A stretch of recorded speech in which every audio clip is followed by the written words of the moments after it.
Hey, how are you doing? This is FM Update Show, and my name is Felix Mwenda. The government has ordered the Kenyatta family, all of the Kenyatta family members, to surrender their firearms. The licensed firearm holders in the Kenyatta family, it is said that 28 guns are licensed to the Kenyatta family, and they have all been given until tomorrow on Monday for them to surrender all their guns. Why is the government doing this? I want to get down to details in explanation of this move by the government and President William Ruto. This is a family that has been portrayed as royalty in the country.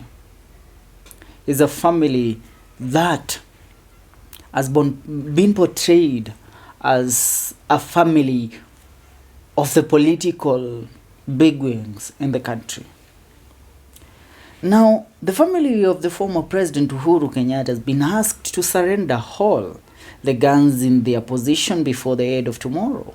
According to the latest report, these has emanated from the need by the government to conduct ballistic examination and ascertain of whether the guns were used to fire at Azimio supporters during demonstrations. The CS Interior Kithure Kindiki has affirmed that government has intelligence information that some guns in the Kenyatta family were used to harm Kenyans and blame it on police.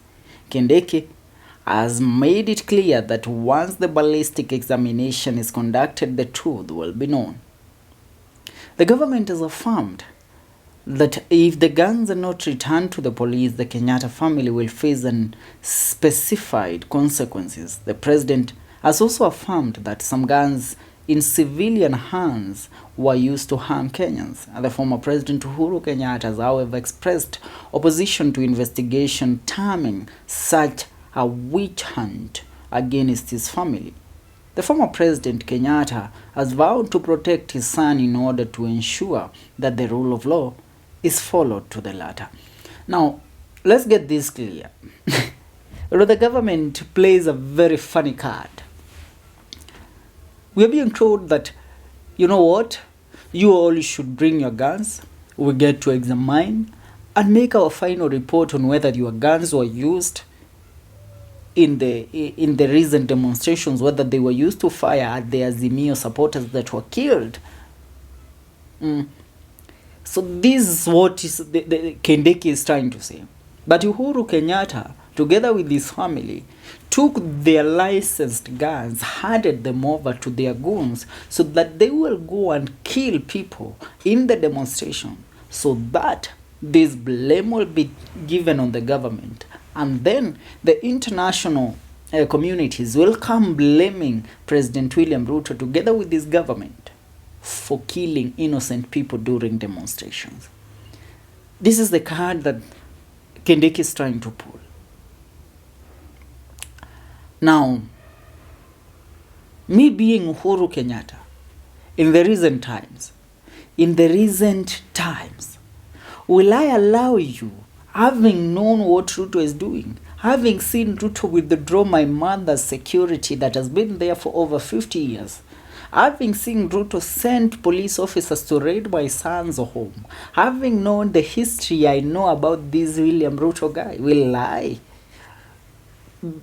allow my firearm to be handed over to the police so that they will go and carry out ballistic report? The Kenyatta family yesterday held a closed door meeting. 6 of them, the top Kenyatta family members, and that include Muhoho Kenyatta, the brother to Uhuru Kenyatta. This is the mind behind the Kenyatta family's business success. Now, they decided on the way to deal with William Ruto. 6 individuals, including former President Uhuru Kenyatta's son, brother, and a host of other close associates, now they have been given up to tomorrow to surrender their personal weapons to the police. The police have asked the six to surrender 28 weapons that are registered in their name to the Firearm Licensing Board, in addition to the ex-president's immediate family members. Other individuals who work as aides to the Kenyattas have also been directed to hand over the personal weapons. If these individuals fail to surrender the firearms, the police, now the Kenyatta family it is believed they held a meeting yesterday, and now they have to deal with the situation how it is, because the situation has gone an extra mile. I shall remind you that Pauline Njoroge is a member of the Kenyatta family, and she was arrested yesterday, where blame has been put on her that she was found in possession of narcotics. You know, Ruto is petty. Ruto is such a petty politician.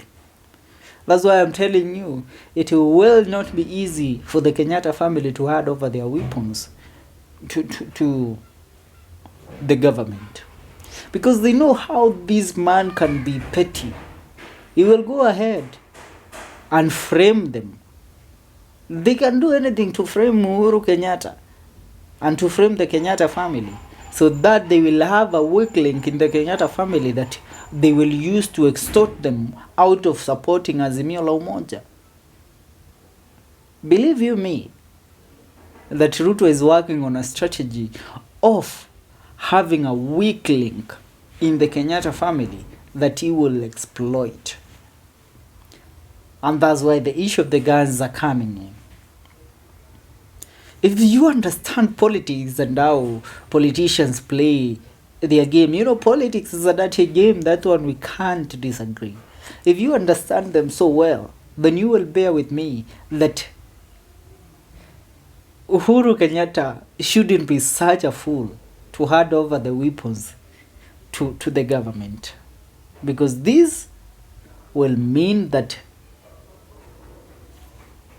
he has handed over himself to the police, to the government. And some hashtags have been propelled. Now let me ask, will the Kikuyu community continue allowing their son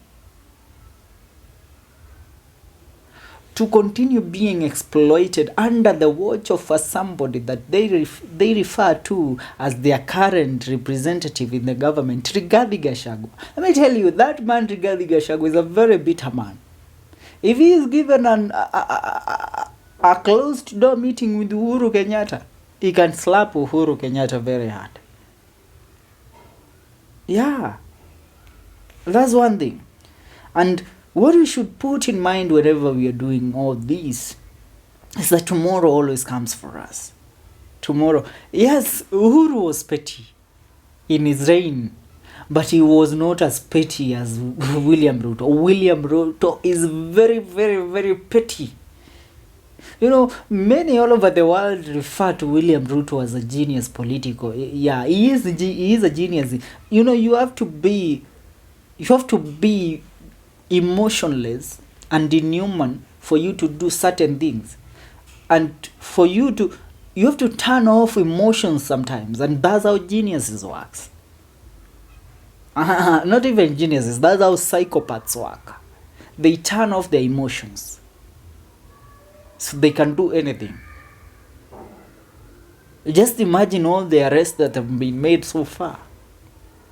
Yeah, you know, for a government to function, sometimes they require a certain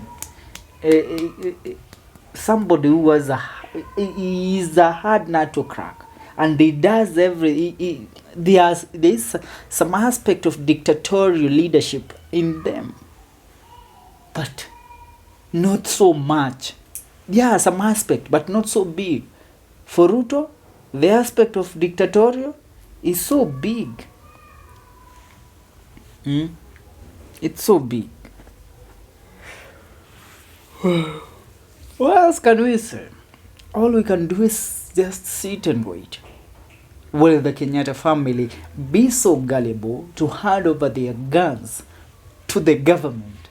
A government that has always portrayed them as the supporters and the people that are trying to destroy the government? Will they? And if they do, Uhuru Kenyatta might be hurting Jomo, his firstborn son. And let me tell you, if for anything, that man loves his family. That man can do anything for his family. Uhuru can do anything for his family.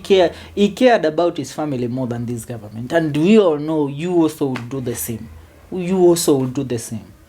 You can't allow your son to go to jail, or your son to be blamed for something that he doesn't even have the knowledge about. And we have all, sometimes you can pinpoint some aspect of politics in a kid when they are born, or kid or now they conduct themselves. We all know Winnie Odinga. Winnie Odinga has been involved in her father's politics. But we have never seen Jomo being involved in his father's business. He left politics. He went to be a family man and a businessman. So now these people are bringing in Jomo into their mess. Me as Uhuru Kenyatta, I can never allow that to happen. Yeah. That's whatever. And that's what's up. Tell me of what you think about this. Leave your comment on the comment section. See you in the next one. My name is Felix Manda, and this is FM Update Show. Mostly, we look at the politics in our country. And as of right now, Uhuru Kenyatta will remain our matter of discussion for some time.